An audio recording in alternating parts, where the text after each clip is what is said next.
Vous ne pouvez plus étudier ici, vous mettez les autres usagers mal à l'aise. L'agent de sécurité se tenait au-dessus de l'adolescente assise à la table de la bibliothèque.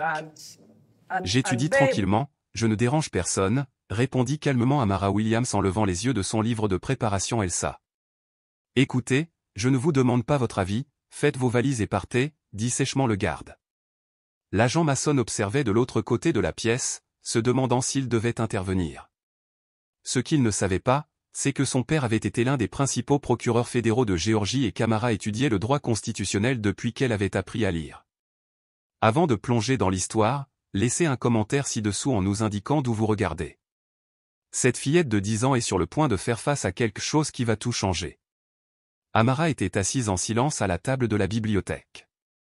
Vous ne pouvez plus étudier ici, vous mettez les autres clients mal à l'aise, répéta le gardien, les bras croisés.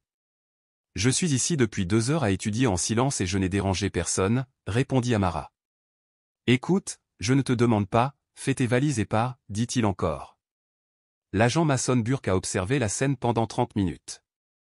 Quelque chose chez cette jeune fille noire de 17 ans le dérangeait. Un sac à dos de marque, des livres de droit coûteux, étudiés dans cette bibliothèque haut de gamme. Il soupçonnait qu'elle vendait probablement de la drogue aux enfants riches. Il y a un problème ? Mason s'approcha, son badge bien visible. Le garde se redressa et répondit, « Je lui demande simplement de partir, officier. Elle n'a rien à faire ici. » Amara est resté calme. « J'ai le droit d'utiliser cette bibliothèque publique. Je n'enfreins aucune règle, » mais le garde sourit froidement. « Ça te dérangerait si je fouillais ton sac ? C'est la procédure habituelle. »« Avez-vous une raison valable de fouiller mon sac ?» demanda Amara. Mason plissa les yeux, peu impressionné par son esprit vif.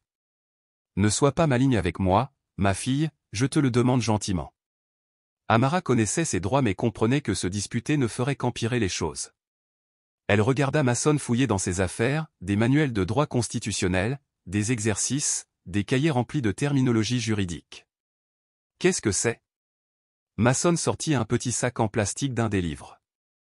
Le cœur d'Amara s'est arrêté. Ce n'est pas à moi. Possession de cocaïne. Vous êtes en état d'arrestation. Alors que les menottes claquaient, Amara déclara fermement, vous n'avez pas bien lu mes droits Miranda.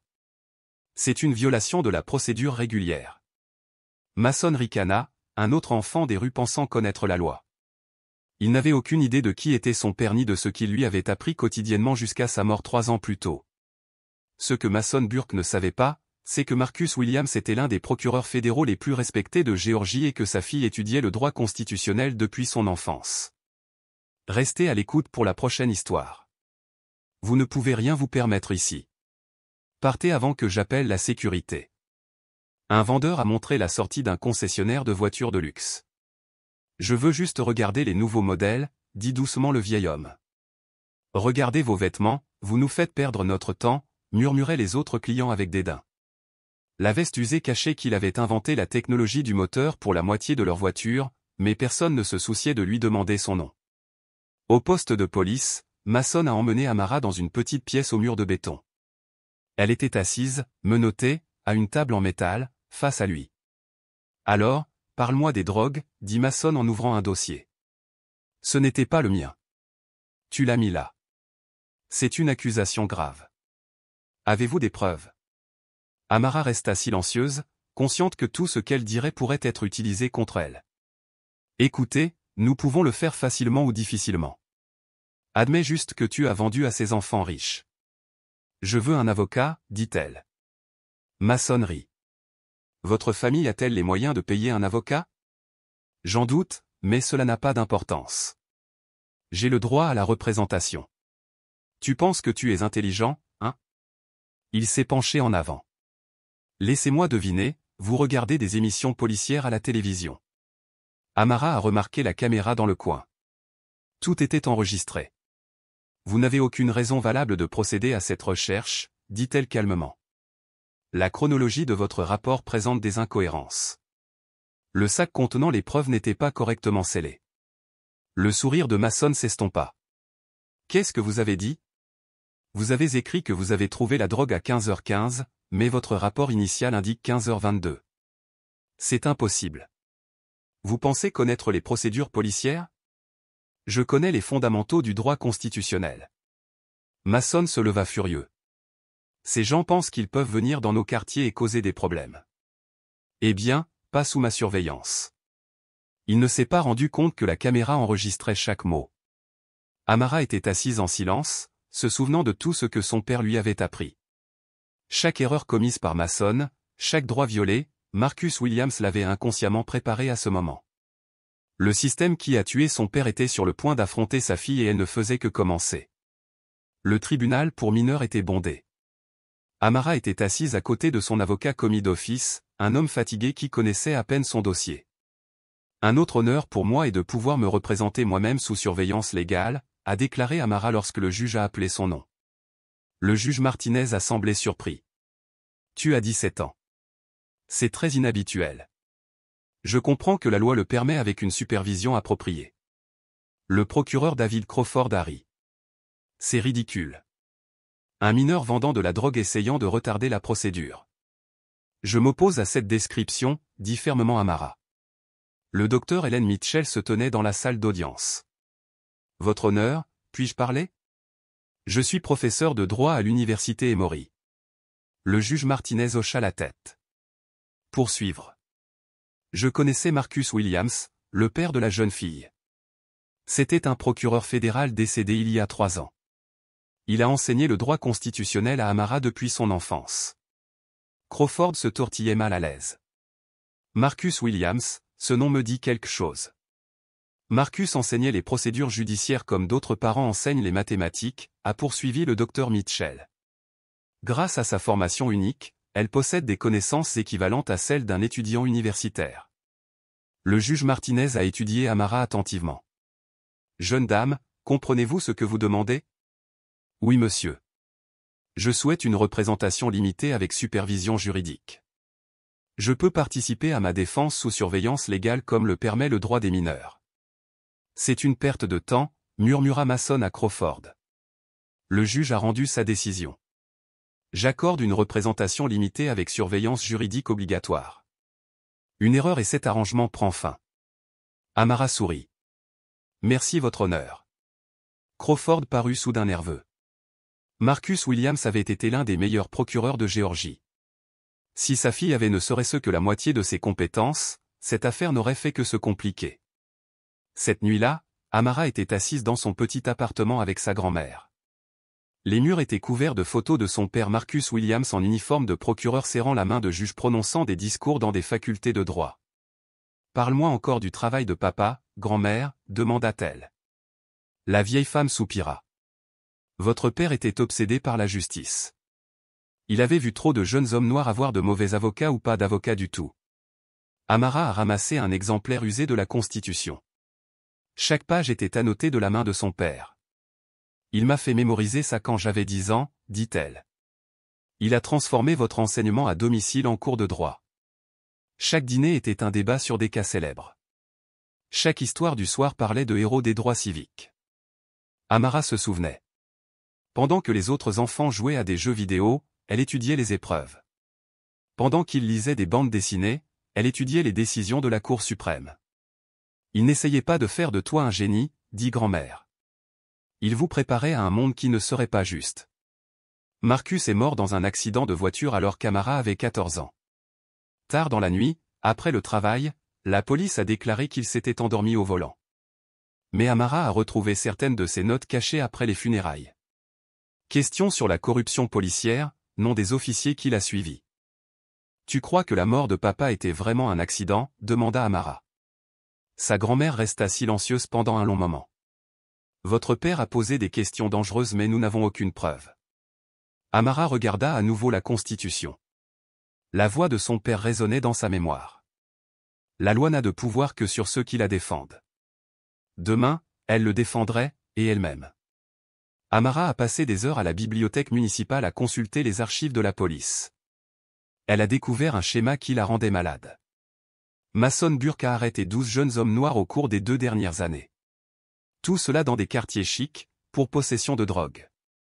Tous les chefs d'accusation ont été abandonnés ou réduits après avoir négocié leur peine. Elle a imprimé tous les documents et les a étalés sur la table de la cuisine. Regarde grand-mère, le même officier, les mêmes arrestations, les mêmes résultats. Sa grand-mère a examiné les papiers. C'est peut-être une coïncidence ou ce que papa enquêtait. On frappa à la porte. Un homme avec un badge de presse se tenait là. Je m'appelle Marcus Santos. Je suis journaliste d'investigation. J'ai examiné votre cas. Amara le laissa entrer avec précaution. J'ai connu ton père, dit Santos. Il m'a contacté 3 semaines avant sa mort. Il m'a dit qu'il avait des informations sur la corruption de la police. Quel genre d'informations? Les modèles d'arrestation des jeunes hommes noirs ciblés sont-ils basés sur des preuves fabriquées? Ton père était en train de monter un dossier. Santos a sorti un dossier. Je n'ai pas grand-chose, juste des notes qu'il m'a laissées. Relevé téléphonique montrant les appels aux journaux de rendez-vous des affaires internes. Amara a feuilleté les documents. L'écriture de son père remplissait les marges. Il était sur le point de découvrir quelque chose, continua Santos. Puis il est mort dans cet accident. Oh, tu crois que ce n'était pas un accident? Je crois que ton père posait les bonnes questions aux mauvaises personnes. Et maintenant, tu es coincé au milieu de tout ça.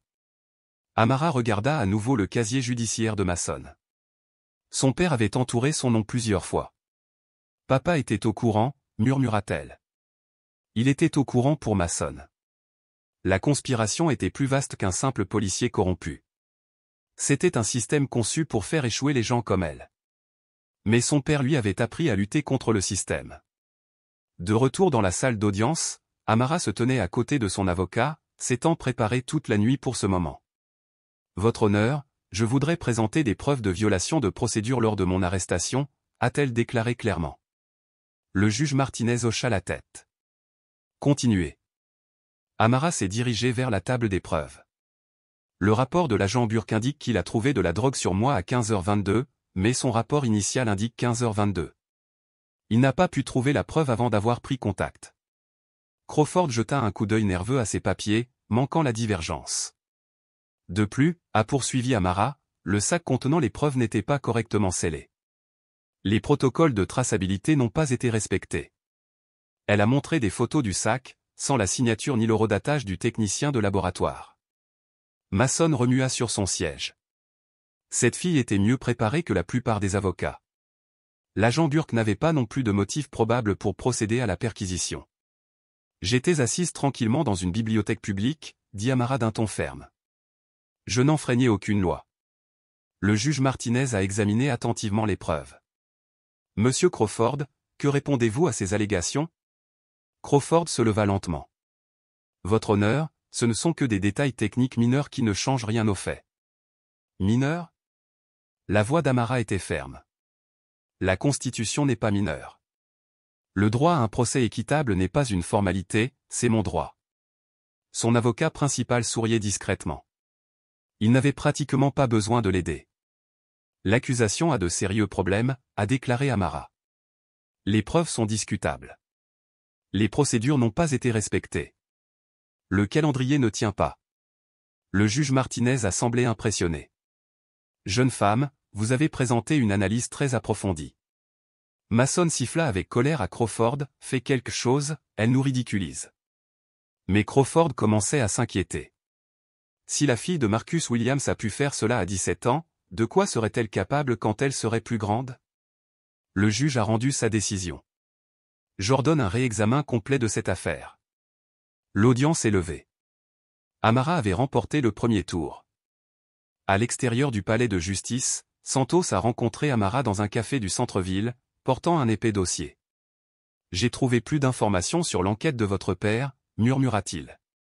Il ouvrit le dossier contenant les horaires de police, les itinéraires de patrouille et les rapports d'incidents. Marcus avait suivi des schémas. Regardez ça, dit Santos en désignant une carte couverte de marques rouges. Toutes ces arrestations suspectes, toutes ces affaires douteuses. Votre père a tout relié. Amara étudia les documents. L'écriture de son père était omniprésente, questions, théories, liens. Il recueillait des preuves d'une corruption systématique, poursuivit Santos. Pas seulement Mason, mais tout le département. Que s'est-il passé la nuit de sa mort? Santos a sorti un rapport de police. Votre père rentrait chez lui après une réunion des affaires internes. Sa voiture a quitté la route à 23h47. Qui était en patrouille ce soir-là? Mason Burke, il a été le premier sur les lieux de l'accident. Les mains d'Amara tremblaient. Mason était là quand son père est mort. Et la situation a empiré.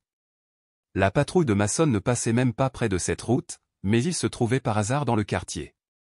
La coïncidence était trop parfaite, trop opportune.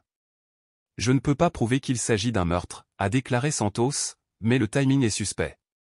Votre père est mort juste avant de révéler la corruption policière. Amara feuilleta les notes de son père, nom, date, lieu où des preuves avaient été trouvées. Il était si près de résoudre l'affaire. Pourquoi n'avez-vous pas publié cela il y a 3 ans? J'ai essayé, admit Santos, mais sans les preuves complètes de Marcus, ce n'était que des soupçons. Maintenant, vous m'avez donné la pièce manquante. Que veux-tu dire? Votre dossier prouve que le système est toujours actif. Mason continue de dissimuler des preuves et de cibler les jeunes hommes noirs. Amara comprenait. La mort de son père n'avait pas mis fin à la corruption. Elle l'avait seulement aggravée. Mais maintenant, elle avait le pouvoir de terminer ce qu'il avait commencé. L'appartement d'Amara ressemblait à un cabinet d'avocat. Des papiers jonchaient toutes les tables. Des livres de droit s'empilaient jusqu'au plafond. Elle se préparait au combat de sa vie. Son avocat superviseur, Tom Rodriguez, l'observait travailler. Je n'ai jamais vu un adolescent aussi organisé. Mon père m'a appris que c'est la préparation qui fait gagner les procès, pas la chance. Elle avait divisé les preuves en 3 piles, violation constitutionnelle, erreur de procédure et corruption systémique. La perquisition était illégale, dit-elle en désignant la première pile. Sans motif valable, sans mandat, sans circonstances exceptionnelles. Tomessa a ajouté, ces preuves devraient être rejetées. Le rapport d'arrestation contient des incohérences temporelles, poursuivit-elle en passant à la deuxième pile. Le récit de Mason ne correspond pas aux faits. Et la troisième pile montre que Mason a déjà fait ça. Même schéma, même tactique. Tom parut impressionné. C'est un travail de fond.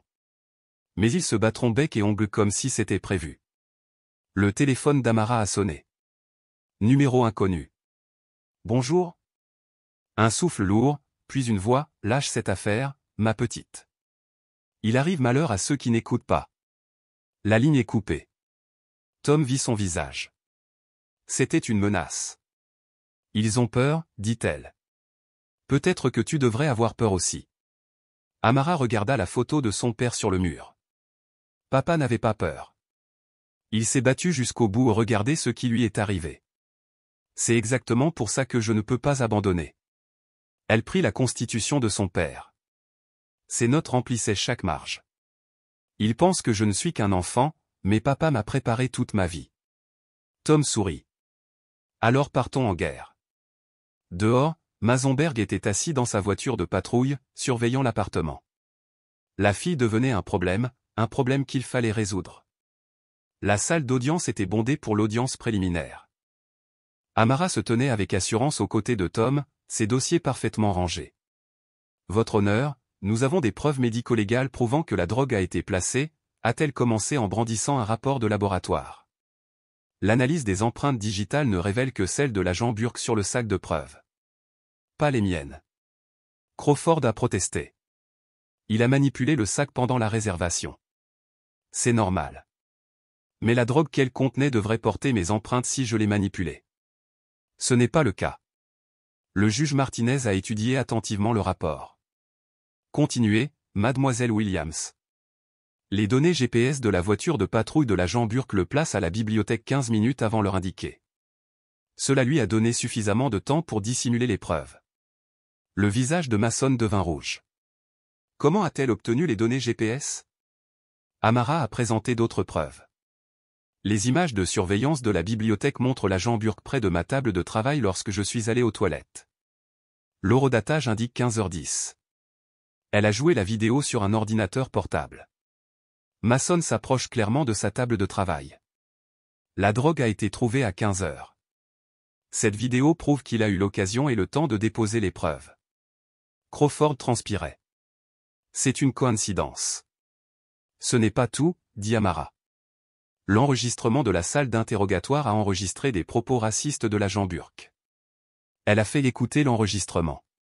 Ces gens pensent qu'ils peuvent venir dans nos quartiers. La salle d'audience retenait son souffle. Même le juge Martinez semblait choqué. Cela prouve que l'agent Burke m'a ciblé à cause de ma race, a conclu Amara. Tom murmura, tu les détruis.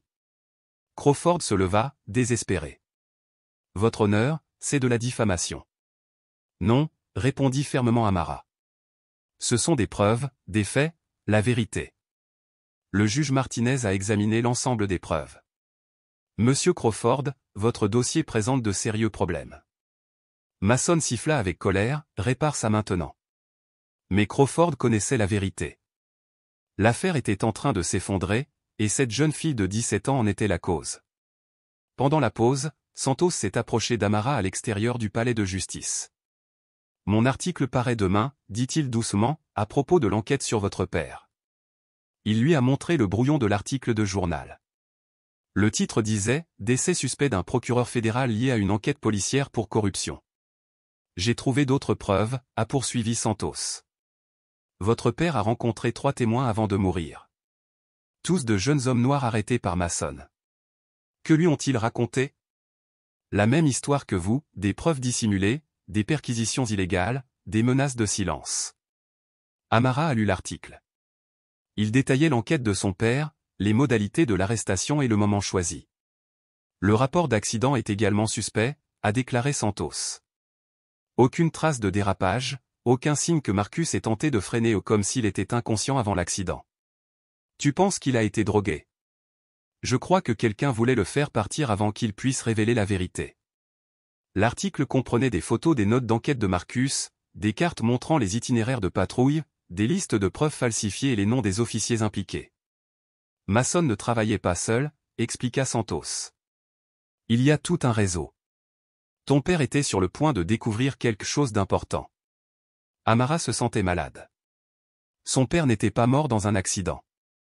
Il avait été assassiné pour avoir essayé de protéger des enfants comme elle. Pourquoi publier cela maintenant? Parce que votre affaire prouve que la corruption est toujours d'actualité. Et qu'elle continue de détruire des vies. Le motif se répète. Santos lui a remis l'article complet. La mort de ton père ne sera pas vaine si elle empêche d'autres de souffrir. À l'intérieur du palais de justice, Crawford était au téléphone avec son patron. L'affaire est close. La fille a trop de preuves. Débarrassez-vous d'elle, par tous les moyens, ordonna la voix. Crawford raccrocha, sachant ce que cela signifiait. Le système se protégerait tout comme il l'a fait il y a 3 ans avec Marcus Williams. Mais cette fois, la fille de Marcus était prête à riposter. Un coup frappé à la porte de l'appartement d'Amara interrompit ses derniers préparatifs. Elle l'ouvrit et trouva un officier qu'elle ne reconnaissait pas. « Je suis l'agent Robert Carter.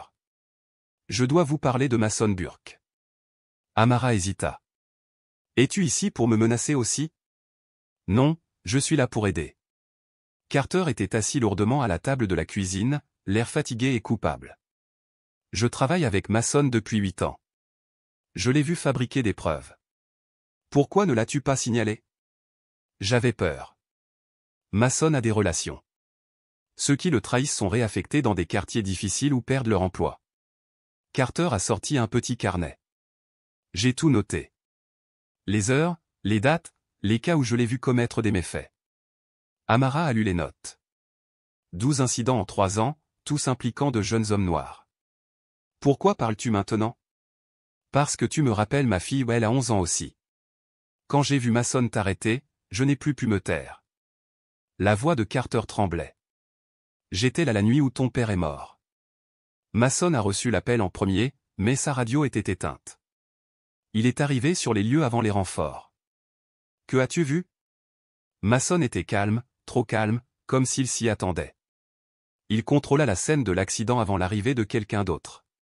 Carter lui tendit son carnet. Tout est là. Des témoignages que Mason a ignorés, des preuves qu'il a détruites, des indices qu'il a dissimulés. Allez-vous témoigner au tribunal? Carter hocha lentement la tête. J'en ai assez de protéger un système corrompu. Ma fille mérite mieux. Le lendemain matin, Carter est entré dans le commissariat et a remis sa lettre de démission au chef. Tu fais une erreur, Bobby, avertit le chef. L'erreur a été de rester silencieux pendant des années, a déclaré Mason en regardant Carter partir. Le prochain problème à régler. Mais Carter était prêt. Des copies de tous les documents avaient déjà été remises à Amara, Santos et aux affaires intérieures. La vérité allait éclater. La salle d'audience était remplie de journalistes et de membres de la communauté. Amara resta assise calmement tandis que l'agent Carter prenait la parole. Agent Carter, veuillez décrire au tribunal ce dont vous avez été témoin concernant la conduite de l'agent Burke, a demandé Tom. Carter a parlé clairement, j'ai vu Mason Burke déposer des preuves au moins 4 fois. Il ciblait de jeunes hommes noirs dans des quartiers aisés. Crawford a objecté, c'est diffamatoire. Votre honneur, se leva Amara, l'agent Carter a écrit des documents et témoignera sous serment. Le juge Martinez a autorisé le témoignage. Parlez-nous de la nuit où Marcus Williams est mort, a déclaré Tom. Mason a reçu l'appel concernant l'accident, mais sa radio était éteinte. Il est arrivé le premier et a pris le contrôle des lieux. Il semblait préparé, pas surpris.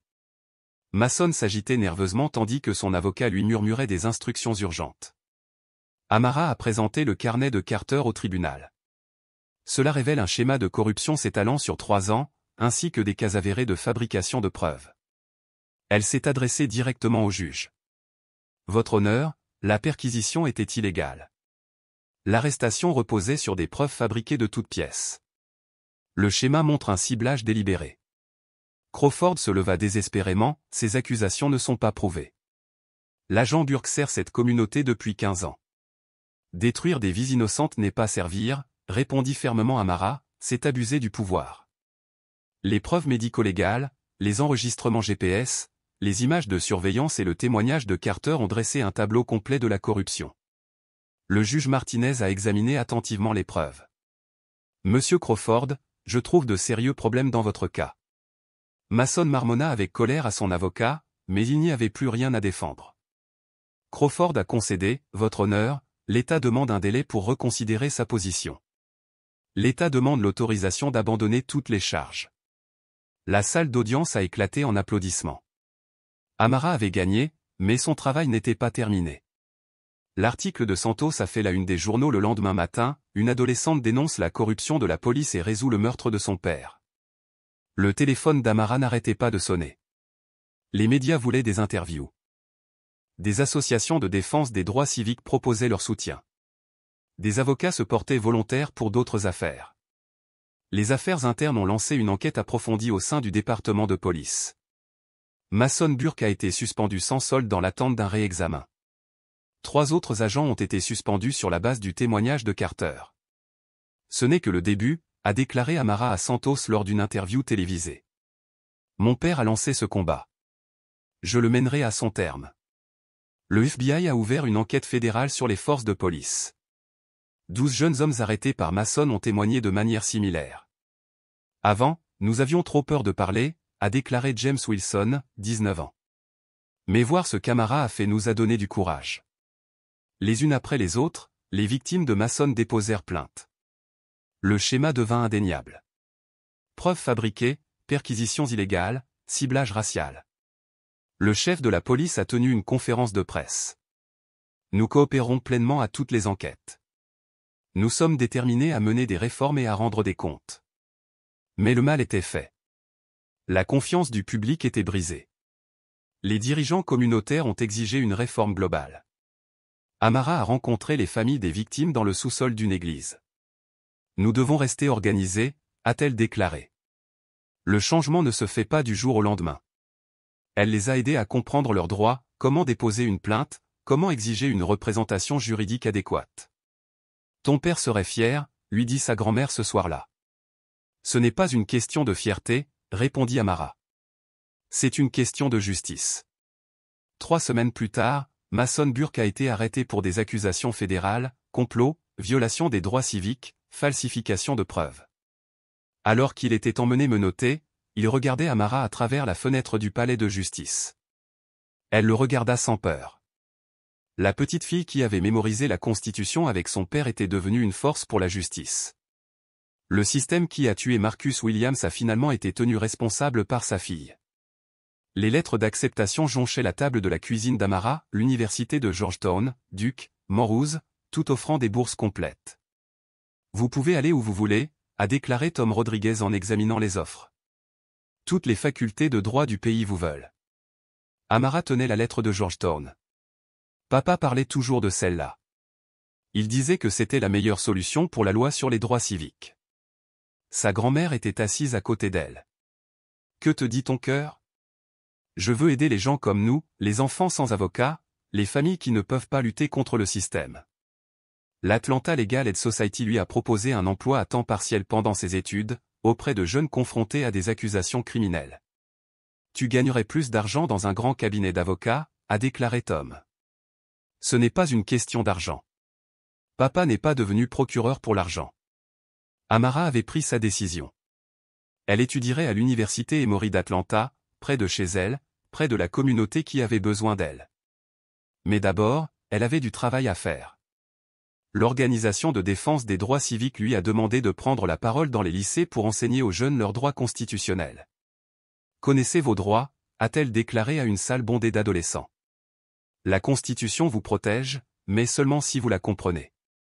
Elle a distribué des exemplaires de poche de la Constitution. Mon père m'a donné ça quand j'avais 10 ans. Ça a changé ma vie. Une jeune fille a levé la main. Et si la police ne respecte pas les règles, vous vous défendez légalement, de la bonne manière, avec connaissance et préparation. Après la conversation, la fille s'est approchée d'Amara. Pouvez-vous m'aider? Mon frère a été arrêté le mois dernier. Son histoire ressemble à la vôtre. Amara sourit. Bien sûr. C'est notre travail. Elle devenait exactement ce que son père avait espéré, une voix pour la justice, une protectrice des droits. Le cycle se poursuit, les connaissances sont transmises, la justice est rendue. L'héritage de Marcus Williams a perduré à travers sa fille. 4 ans plus tard, Amara Williams était assise dans son bureau à la clinique juridique d'Emory. Son diplôme était accroché au mur à côté d'une photo de son père. Un coup interrompit son étude. Un adolescent nerveux est entré. « Êtes-vous l'avocat qui aide les enfants comme moi » a-t-il demandé. « Je suis encore étudiante, mais oui » répondit-elle. « Quel est ton nom ?»« Kevin, j'ai été arrêté hier. Ils disent que j'avais de la drogue, mais c'est faux. » Amara leva les yeux de ses livres. La même histoire, la même injustice. « Dis-moi exactement ce qui s'est passé. » Kevin a décrit une perquisition illégale, des preuves fabriquées et des menaces pour le faire garder le silence. Un autre policier utilise la même tactique. Les réformes de la police ont aidé, déclara Amara. Mais elles n'ont pas tout résolu. Elle sortit un bloc-notes et commença à prendre des notes. Comme son père le lui avait appris. Les changements depuis son affaire étaient réels. Mais progressifs. Masonberg purgeait une peine de 5 ans de prison fédérale. 3 autres officiers avaient été licenciés. De nouveaux programmes de formation avaient été mis en place. Pourtant, le système présentait encore des problèmes. Les jeunes comme Kevin avaient toujours besoin d'aide. « Peux-tu m'aider » demanda Kevin. « Nous nous battrons ensemble » répondit Amara. « Mais d'abord, vous devez connaître vos droits. » Elle lui tendit une constitution de poche. La même que son père lui avait donnée. « Étudiez-la, apprenez-la, utilisez-la. » À l'extérieur de son bureau. Des photos bordaient le couloir. Des jeunes qu'elle avait aidés au cours des 4 dernières années. Des affaires gagnées, des vies changées. Sa grand-mère lui rendait visite tous les dimanches. Ton père serait si fier. Je pense qu'il savait que cela arriverait, répondit Amara. Il m'a préparé toute ma vie. Le travail continuait. Un cas à la fois. Un enfant à la fois. Une injustice à la fois. Marcus Williams est mort en combattant la corruption. Mais sa fille était vivante pour poursuivre le combat. La justice n'était pas une destination. C'était un voyage. Et Amara Williams ne faisait que commencer. La constitution que son père lui avait donnée restait ouverte sur son bureau. Prête pour la prochaine bataille.